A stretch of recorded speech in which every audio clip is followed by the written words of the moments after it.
वह भारत के allrounder Washington सुंदर ने कहा है कि जो प्लान होते हैं वो कई बार लागू नहीं पाते हैं।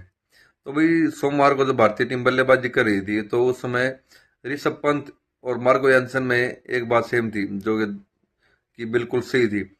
वहाँ इसी बात को लेकर थोड़ी सी चर्चा भी हो गई थी, जिसे बाद में वॉशिंगटन सुंदर ने थोड़ी सी चुप्पी तोड़ी और कहा है कि हर समय जो आपका प्लान हो काम नहीं कर पाता है, क्योंकि जब मार्गो एंसन के खिलाफ बल्लेबाजी कर रहे थे ऋषभ तो उनका विकेट के पीछे आउट होना, बल्ले का एज लेना, वो एक थोड़ा चर्चा भी समझ गया था।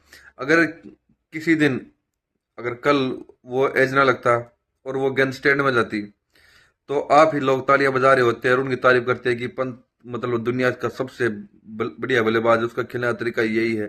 अब अगर वो ही उसी गेंद पर छक्के के बजाय अगर आउट हो गया तो आप अब उनकी बुराई कर रहे हो।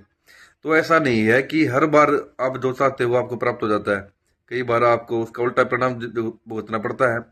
तो वही इससे ये मतलब नहीं है कि पंत ने खराब शॉट खेला, ये खेला। बस ये था कि उस गेंद पर उसका जो प्लान था वो नहीं लागू हुआ, नहीं काम आया। अब ऐसा होता है, ये क्रिकेट का ये नियम है कि एक ही शॉट आपको 6 रन दे देगा, उसी शॉट पर आप आउट भी जाओगे। इसका मतलब ये नहीं कि आप खराब बल्लेबाज हो या खराब खिलाड़ी हो, खराब आपकी रणनीति थी, रणनीति कुछ नहीं ठीक नहीं।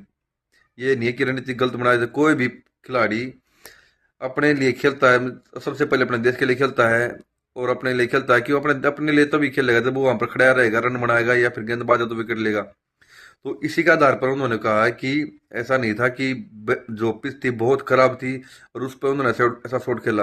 पिच जो है बल्लेबाजी के लिए जीवंत थी और ऐसा शॉट खेलना बनता भी था, क्योंकि ऐसा ही अंदाज है ऋषभ पंत का और वो ऐसे बल्लेबाजी करता है। आज तक जो उसने जो नाम कमाया, शोहरत कमाई है, पूरी वर्ल्ड में जो इज्जत कमाई है अपनी तेज तर्रार बल्लेबाजी के लिए, उसने ऐसे ही कमाई है। तो आप इस एक मैच की वजह से या एक पारी की वजह से उसको भाई गलत नहीं साबित कर सकते।